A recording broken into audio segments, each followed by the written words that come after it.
오늘 사경의 세 번째 시간, 오늘 우리에게 주신 하나님 말씀, 신약성경 야고보서 1장 9절에서 17절까지의 말씀입니다. 우리 함께 일어나셔서 받들어 읽겠습니다. 한 절씩 교독합니다. 낮은 형제는 자기의 높음을 자랑하고 부한 자는 자기의 낮아짐을 자랑할지니 이는 그 앞의 꽃과 같이 지나감이라. 해가 돋고 뜨거운 바람이 불어 풀을 말리면 꽃이 떨어져 그 모양의 아름다움이 없어지나니 부한 자도 그 행하는 일에 이와 같이 쇠잔하리라. 시험을 참는 자는 복이 있나니 이는 시련을 견디어낸 자가 주께서 자기를 사랑하는 자들에게 약속하신 생명의 면류관을 얻을 것이기 때문이라. 사람이 시험을 받을 때에 내가 하나님께 시험을 받는다 하지 말지니 하나님은 악에게 시험을 받지도 아니하시고 친히 아무도 시험하지 아니하시느니라. 오직 각 사람이 시험을 받는 것은 자기 욕심에 끌려 미혹됨이니 욕심이 잉태한즉 죄를 낳고 죄가 장성한즉 사망을 낳으니라. 사랑하는 형제들아 속지 말라. 같이 읽겠습니다. 온갖 좋은 은사와 온전한 선물이 다 위로부터 빛들의 아버지께로부터 내려오나니 그는 변함이 없으시고 회전하는 그림자도 없으시니라. 아멘. 이는 하나님 말씀입니다. 우리 인사했으면 좋겠어요. 따라합시다. 나는 주님이 자랑스럽습니다. 또 나는 우리 교회가 자랑스럽습니다. 또 마지막으로 나는 우리 옆에 있는 당신이 자랑스럽습니다.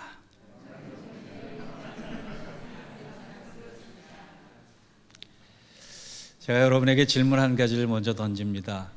잘 생각해 보세요. 지금 나에게 가장 큰 자랑거리는 무엇인가?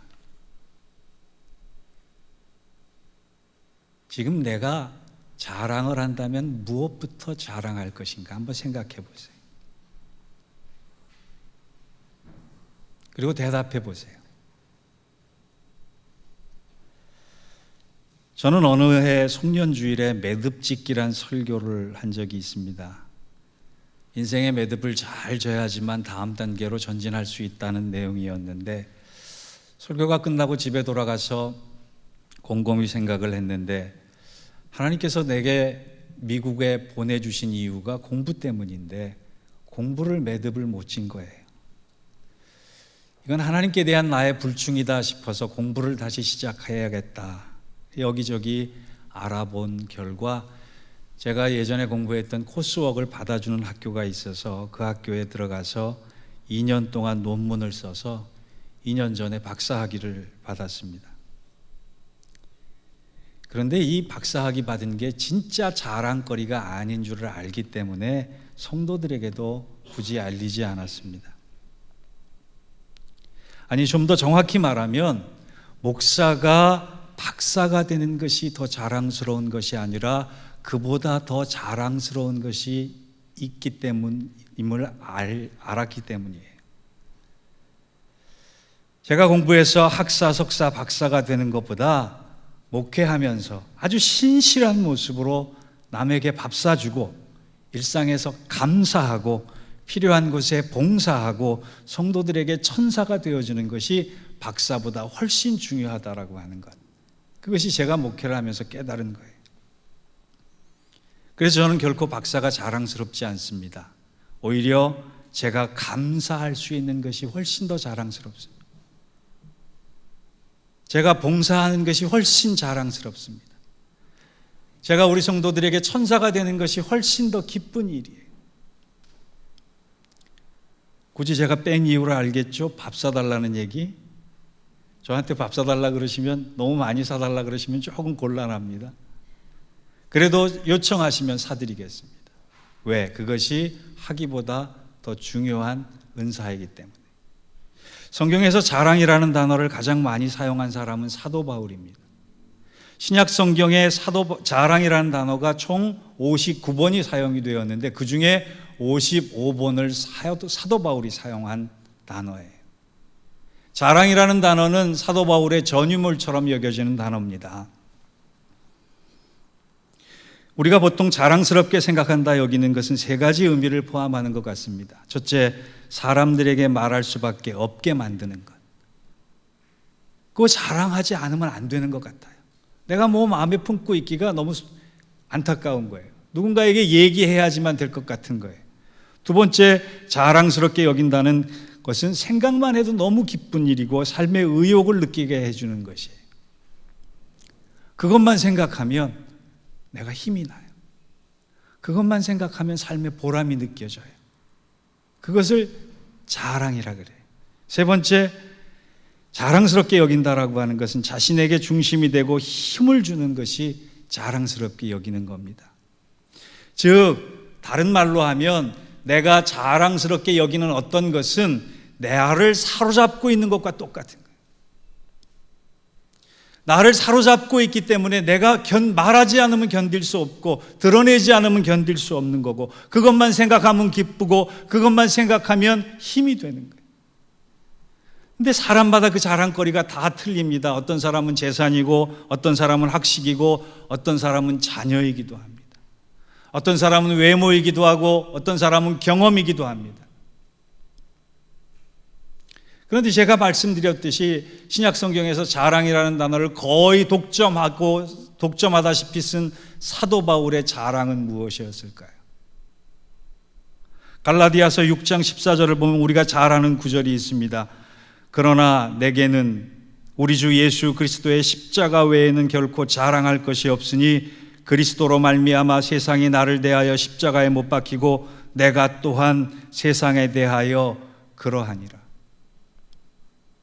우리가 자랑스럽게 여기는 것에 비하면 사도 바울의 자랑은 그렇게 많은 자랑이라는 단어를 썼는데 너무나 볼품이 없는 거예요.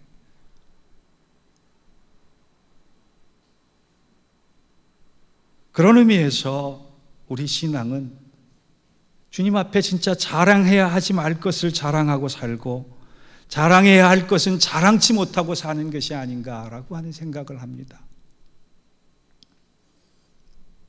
사도 바울이 십자가 자랑을 하는 것에 비하면 우리는 사도 바울이 배설물처럼 여겼던 것을 보석처럼 여기고 있고 사도 바울이 보배처럼 여기고 있는 것을 배설물처럼 여기고 살아갈 때가 얼마나 많은지 모르는 거예요. 오늘 본문에서 야고보는 고난당하는 성도들을 향해 어저께 말씀을 살펴봤듯이 기도하고 인내하라. 그리고 나서 그 속에서 자랑할 것을 찾아라 권면을 합니다. 그런데 무엇을 자랑하라고 하는지 우리 가슴속에 한번 두 가지로 새겼으면 좋겠어요. 첫째, 고난을 헤쳐나가는 믿음을 자랑하라는 거예요. 다른 것 자랑하지 마라. 성도는 다른 것 자랑할 것이 아니다. 고난이 다가왔을 때 그것을 믿음으로 헤쳐나가는 것을 자랑하라는 거예요. 믿음 때문에 시련당하고 믿음 때문에 손해보고 믿음 때문에 눈물 흘렸다면 그것은 진정한 자랑거리다. 외모가 자랑거리고 학식이 자랑거리고 경륜이 자랑거리고 다른 것이 재산이 자랑거리가 아니라 너희들의 자랑은 믿음 때문에 고생한 것이 자랑이다. 9절을 보세요. 낮은 형제는 자기의 높음을 자랑하고, 여기에 낮은이라고 하는 것은 계급의 귀천을 말하는 것이 아닙니다. 첫째 날 살펴봤듯이 흩어진 유대인들은 왜 흩어졌느냐? 믿음 때문에 흩어졌어요. 복음을 지키려고 흩어졌어요. 흩어진 것만이 아니라 그들이 가진 것을 다 잊어버렸어요. 고향도 잃고 돈도 잃고 친척도 잃고 의지할 것을 다 잊어버린 사람들이에요. 여러분, 교회 지키려고, 예수 잘 믿으려고, 복음 수호하기 위해서 여러분이 가진 것을 다 뺏겼다고 생각해 보세요. 얼마나 안타깝겠어요? 얼마나 힘들겠어요? 그들은 믿음의 시련 때문에 쫓겨나야 했고 가난해졌고 궁핍해졌습니다. 낮아졌습니다. 그런데 잘 보면 그게 무슨 자랑거리라고, 지혜롭지 못하고 현명치 못해서 지가 잘못 갈 길 선택한 거 가지고 뭔 자랑을 하라고. 그렇게 생각할 수 있잖아요. 근데 야고보는 너희가 믿음의 시련을 자랑해야 하는 이유가 있다. 그것이 12절 말씀입니다. 12절 말씀을 같이 한번 읽어보겠습니다. 시작. 시험을 참는 자는 복이 있나니 이는 시련을 견디어낸 자가 주께서 자기를 사랑하는 자들에게 약속하신 생명의 면류관을 얻을 것이기 때문이라. 믿음의 시련을 당하면, 믿음 때문에 고생하면, 믿음 때문에 내가 잊어버리면 얻는 것이 따로 있는데 그것이 바로 뭐냐? 생명의 면류관이라. 영국 여왕이 쓰는 왕관에는 다이아몬드가 2868개가 박혀 있다 그래요. 값으로 도저히 환산하기 어려운 값어치라고 합니다. 그런데 영국 여왕이 쓴 면류관이 구원의 확증표인가요? 그 면류관만 쓰면 누구나 구원받을 수 있나요? 미 합중국의 대통령 자리가 구원의 보증되는 자리입니까? 한국의 대통령 자리가 구원의 문이 됩니까? 아니에요. 우리는 그런 자리에 오른다고 해도 구원받을 수 없어요. 그런데 나에게 맡겨진 십자가 지며 복음 때문에 흘리는 눈물, 복음을 지키기 위해서 상한 마음과 몸, 진리를 수호하기 위해서 내가 뺏기는 그것은 생명의 면류관을 얻는데 하나님 앞에서 자랑거리가 된다는 얘기예요.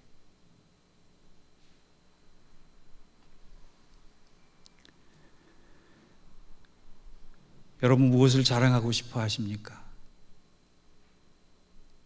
무엇을 자랑거리로 만들기 위해서 그렇게 열심히 살아가십니까? 내 신세가 처량하고 직업이 변변치 않게 돼서 부끄러워하고 계시진 않습니까? 세상에 과시하고 세상에 드러낼 것이 없다고 좌절하고 계시지 않습니까? 아니요, 그것은 결코 부끄러워할 일이 아닙니다. 정작 우리가 부끄러워해야 할 것은 주님께서 우리를 불러주시고 구원해 주셨는데도 불구하고 세상과 똑같이 살고 똑같이 보고 똑같이 꿈꾼다면 그것을 부끄러워해야 합니다. 반면에 내가 하나님의 뜻을 이루기 위해서 차별을 받고 정직하게 살려고 해서 가난해지고 말씀대로 남에게 선행하느라고 넉넉하지 못하다면 그것은 하나님께서 기뻐하시며 내가 너를 자랑할 수 있다라고 말씀해 주시는 생명의 면류관이 예약된 것이. 저는 어느 날부터 작은 교회를 섬기는 게 자랑스러워졌습니다. 첫째 날 말씀드렸듯이 너에게 밖에 맡길 사람이 없었다라고 하는 주의 음성을 듣고 지금 서 있는 자리, 지금 섬기는 자리가 얼마나 귀하고 복된 자리인지 알기 때문에 내가 기도하며 성도를 위해 흘리는 눈물은 보석이 될 것이다라고 하는 믿음으로 감당하고 있어요.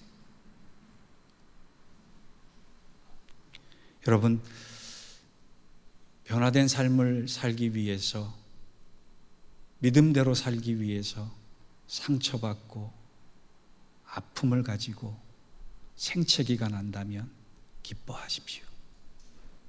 그것이 복음의 법칙입니다.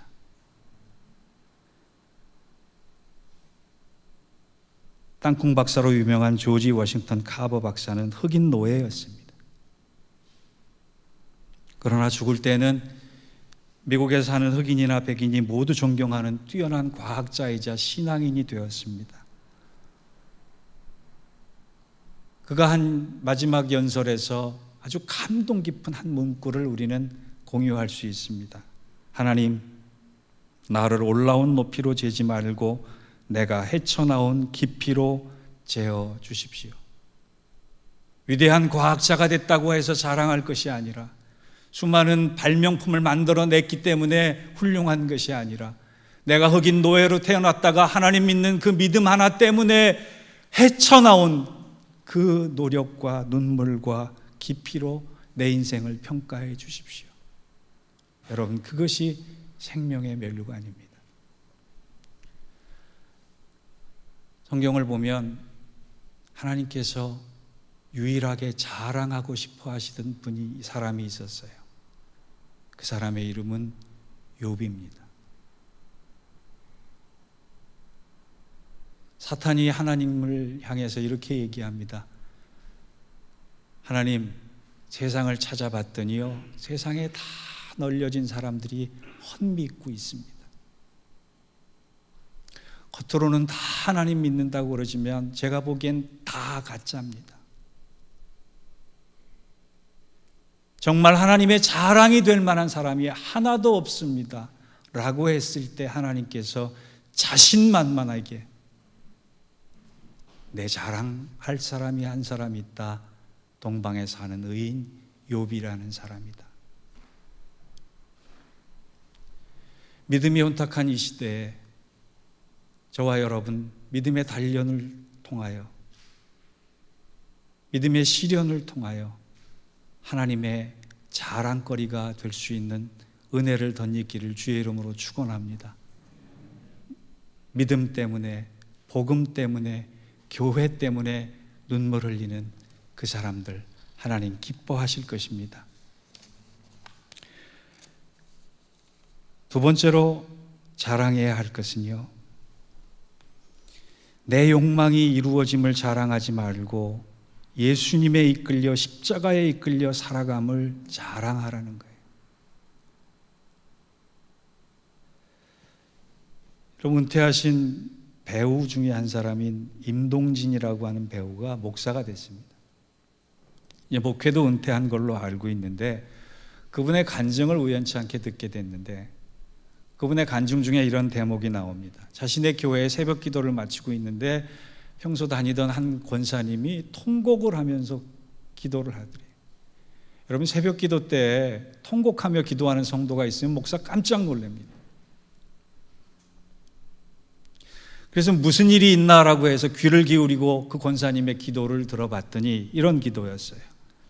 하나님, 어떻게 내한테 이럴 수가 있습니까? 의대 졸업반인 장남이 아프리카 선교사가 되겠다고 하는데 주님, 이것은 아니지요. 내가 그 아이에게 쏟은 사랑과 돈과 정성이 얼만데 겨우 선교사가 꿈이라니요. 그 아이는 절대 안 됩니다, 하나님. 그리고 둘째 아들도 안 됩니다. 지금 그 아이는 사법고시 준비 중인데 머리가 좋은 아이입니다. 대성할 수 있는 아이입니다. 그 아이도 안 됩니다. 굳이 우리 세 아들 중에 선교사로 뽑아가려면 셋째를 뽑아가십시오. 지금 셋째는 대학 떨어지고 재수하고 있습니다. 그러면서 마지막 말에 이 목사님이 충격을 받았대요. 하나님, 첫째와 둘째가 이 시험을 이기게 해주시옵소서.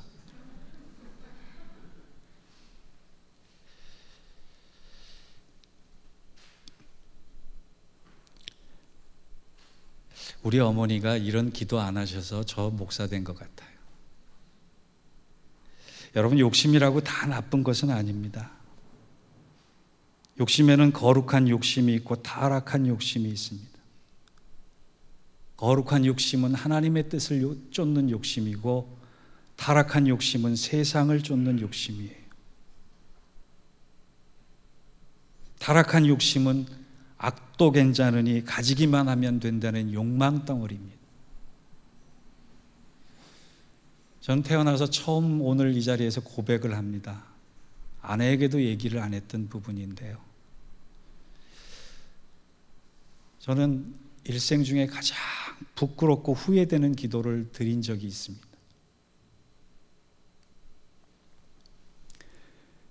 어저께도 잠시 말씀드렸듯이 간증을 했듯이 사방이 막혔던 곤욕스러운 상황을 10개월 지내는데 그 중에 제일 염려됐던 건 영주권 문제였습니다. 영주권 문제가 해결이 안 되면 한국으로 추방될 것 같은 느낌 때문에 좌불안석의 시간을 보내고 있을 때 하루는 하나님께 이런 기도를 드렸습니다. 하나님, 영주권 스폰서인 교회가 무너졌습니다. 교회가 무너졌으면 제가 이제 통일교 찾아가서 나 목사인데 스폰서 서달라고 해도 될까요? 라고 하는 기도를 한 적이 있어요. 미국의 물정도 잘 모르고 또 영주권 하는 방법도 잘 몰라서 드린 기도라고 하기에는 너무나 부끄러운 기도였습니다. 영주권이 뭔데 통일교에 내 영혼을 팔 생각을 하고 하나님께 그것을 허락해달라고 기도를 했을까?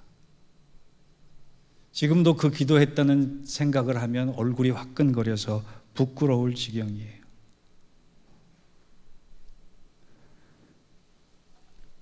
타락한 욕심은 악이라도 괜찮으니 가지기만 된다는 욕망 때문에 생기는 겁니다. 그래서 야고보는 14절과 15절에 이렇게 말씀합니다.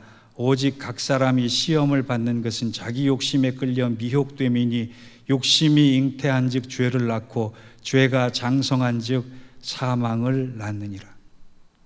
욕심과 미혹과 죄와 사망이 한 줄로 연결되어 있어요. 욕심으로 시작돼서 사망으로 끝납니다. 하나님께서 우리를 구원의 자녀로 삼아주셨는데 우리가 취하고 우리가 구하는 길은 사망의 길이라는 거예요.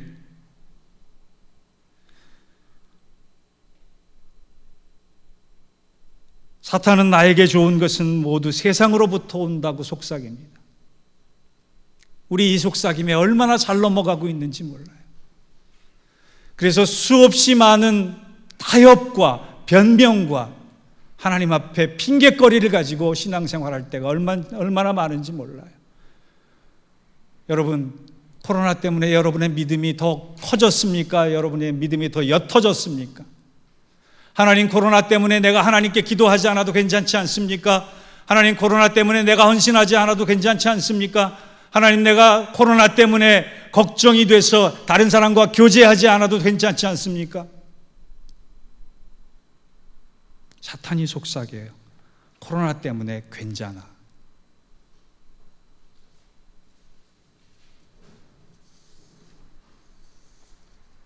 사탄은요, 예수님 광야에서 시험할 때 떡을 만들어서 가져와서 이 떡 먹어봐라 그러지 않았습니다. 예수님에게 떡 하나 만들어 봐라 그랬어요. 하와에게 선악과를 따서 가져와서 이거 먹어봐라 하지 않았습니다. 너가 가서 직접 따 먹어봐라 라고 했어요.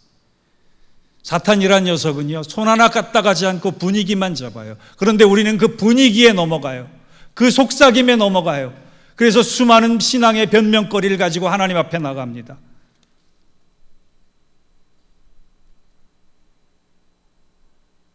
사랑하는 성도 여러분, 내 욕망이 아니라 하나님의 뜻을 이루기 위해서, 성령의 소욕을 위해서 살아갈 때 수없이 고난이 예고될 수 있어요.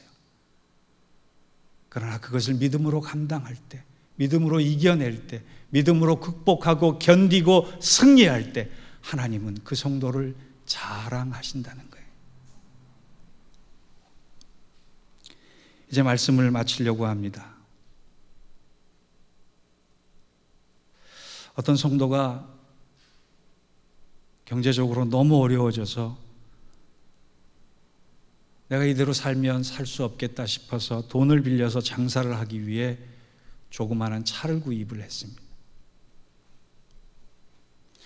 내일 장사를 시작하고 나가야 하는데 주머니에 카드도 정지되어 있고 가스값도 없어서 나갈 돈이 없는 거예요. 나갈 상황이 없는 거예요. 밤새 어떡할까 고민하는데 엎친 데 덮친 격으로 이 차가 새 차였는데 그만 도둑이 와서 새 차를 훔쳐가고 만 것입니다. 빌린 돈에 돈도 없지, 가스값도 없지, 새 차까지 도둑 맞았지. 하나님에 대한 원망이 나올까요? 안 나올까요? 저 같으면 심하게 원망했을 것 같습니다. 그런데 그가 마음을 고쳐먹었어요. 하나님이 허락치 않으시는구나. 그리고 그날 저녁부터 목숨 걸고 기도하기 시작했습니다. 하나님, 이 길이 아니시면, 이 길을 막으시면 다른 길이 열림을 보게 해 주옵소서. 내가 세상의 방법으로 잘 살려고 했는데 하나님, 그 길이 아니라면 하나님 뜻 안에서 잘 살 수 있도록 길을 열어달라고 밤새 기도를 했어요. 다음날 보험회사에서 전화가 왔습니다. 도둑이 차를 훔쳐가다가 기름이 떨어져서 얼마 안 떨어진 곳에 버리고 갔다는 거예요. 그리고 당신의 차가 도난을 당했기 때문에 약간의 보상을 해주겠다고 해서 보상금을 줬어요.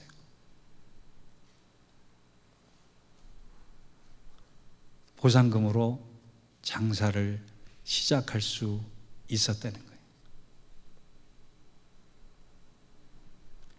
그런데 보다 중요한 것은 그 성도가 그날 저녁에 큐티를 하면서 이런 기도문을 적었습니다. 하나님, 만일 내가 아프지 않았더라면, 만일 내가 궁핍하지 않았더라면, 만일 내가 초라해 보이지 않았더라면, 만일 내가 바라던 대로 다 성취됐더라면, 만일 내가 막힘이 없이 열림만 있었다면, 만일 내게 상처가 없었더라면, 만일 내게 왕가시가 없었더라면 주님의 마음을 알았을까요? 복음의 눈을 떴을까요? 나보다 10배, 100배나 더 힘들고 더 아픈 지체들을 품을 수 있었을까요? 나아가 천국에 대한 소망을 가질 수 있었을까요? 하나님, 나는 나를 압니다. 절대로 나는 그럴 사람이 아닙니다. 그래서 나에게는 가시가 은총이고 막으심이 사랑이며 실패가 유익이며 하루하루 아슬함이 기막힌 축복이며 감사의 이유입니다. 하나님, 감사합니다. 야고보는 그걸 알아요. 내 욕심으로 이를 사탄의 속임수에 넘어가는 나의 변명이 자랑거리가 아니라 힘들고 아프고 고난이지만 성령의 욕심에 따라서 살아가는 것이 얼마나 귀하고 복된 것을 얻을 수 있는가를 너무나 잘 알기 때문에 17절에 이렇게 말씀합니다. 17절 같이 읽겠습니다. 시작. 온갖 좋은 은사와 온전한 선물이 다 위로부터 빛들의 아버지께로부터 내려오나니 그는 변함도 없으시고 회전하는 그림자도 없으시니라. 여러분, 우리에게 좋은 것은 하나님께로부터 옵니다. 우리에게 좋은 것은 위로부터 오는 것입니다. 땅의 것에 집착해서 세상의 욕심을 이루려고 살아가는 것이 아니라 하늘의 것을 지키기 위해 고난받고 고통당하고 힘들어도 하나님께서 욥을 자랑하셨듯이 우리의 삶을 자랑할 수 있는, 내가 세상을 다 버려도 너 하나만은 자랑할 수 있다라고 하는 그런 믿음의 삶을 살 수 있는 저와 여러분 되시기를 주의 이름으로 축원합니다. 기도하겠습니다.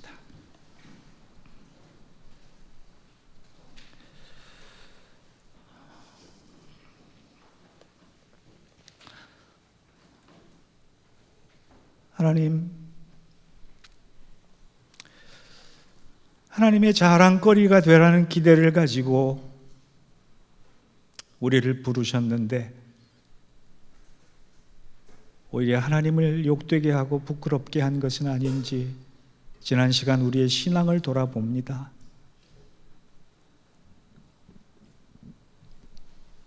이 세상에 살아가는 동안 누릴 수 있고 가질 수 있는 모든 것들이 주 안에서는 아무것도 아님을 알고 오직 하늘로부터 위로부터 쏟아져 내려오는 은혜를 사모하며 그 믿음 가지고 낙심하지 않고 자만하지 않고 주를 위해 평생을 믿음으로 잘 견뎌서 하나님의 자랑거리가 되게 하시고 생명의 면류관을 허락받는 우리 모두가 되게 하여 주옵소서. 예수님의 이름으로 기도하옵나이다.